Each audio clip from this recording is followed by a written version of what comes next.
Have you ever heard someone say Ryzen 3, 5, 7, 9 and thought, did I just walk into a physics class? Don't worry, you're not alone. Today, we're breaking down every AMD CPU you actually need to know about. Ryzen 3. Ryzen 3 is like that first car you get as a teenager. It's not a Ferrari, not even a Mustang, more like a 2008 Toyota Corolla with a dented bumper. But here's the thing, it works.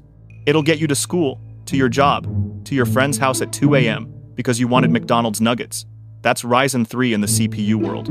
Cheap, reliable, not glamorous, but it gets the job done. Now, don't get me wrong, Ryzen 3 isn't some hidden beast.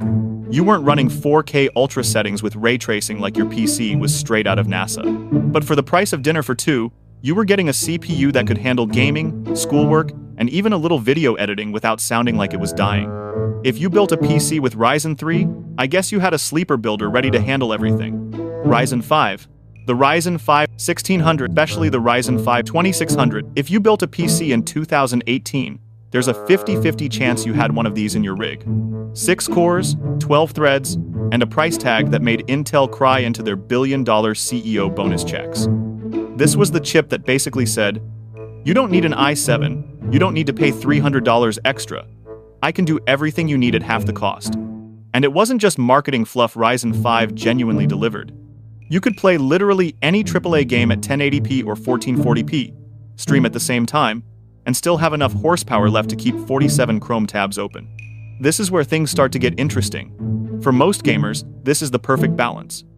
Ryzen 5 is like the middle child, who actually turned out successful. It doesn't have the bragging rights of Ryzen 9, but it also doesn't need therapy like Ryzen 3. Ryzen 7, the gamer's flex. Ryzen 7 is where AMD starts flexing. 8 cores, 16 threads. This isn't just for gaming anymore. This is for gaming, streaming, editing, 3D modeling, and maybe running a small country on the side. The Ryzen 7 1700 was the OG that made Intel panic. For under $350, you got 8 cores and 16 threads, while Intel was out here trying to charge $1,000 for their i7 Extreme Edition with basically the same core count.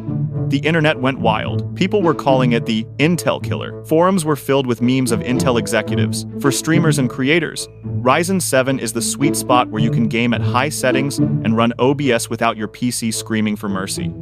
Ryzen 9. Enter Ryzen 9, AMD's beast. For people who don't just game, they conquer. With up to 16 cores and 32 threads, here's the funny part. Most gamers don't actually need Ryzen 9.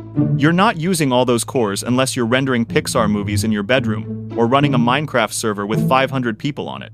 But does that stop people from buying it? Nope. Because Ryzen 9 is a flex. It's the Ferrari of CPUs. Nobody needs it, but everybody wants it. Ryzen 9 is the chip you buy when you want to say, yeah, my PC could run Crysis 3, Cyberpunk, and render a 4K short film at the same time, while also calculating the meaning of life. It's pure excess, and we love it. Threadripper. The Reaper itself. Now let's be honest, AMD didn't just make a CPU here. They made a boss fight. Even the name sounds something that crawls out of the shadows in Dark Souls. You died. It's the Grim Reaper knocking on Intel's door. Threadripper was so powerful, reviewers had to invent new ways to test it. Usual gaming benchmarks? Pointless. This thing was too busy compiling a Hollywood movie, designing a skyscraper, and solving climate change all at once. We're talking up to 64 cores and 128 threads. That's not a processor. That's an aura mining CPU in the whole world. Gamers who bought one basically wasted its potential.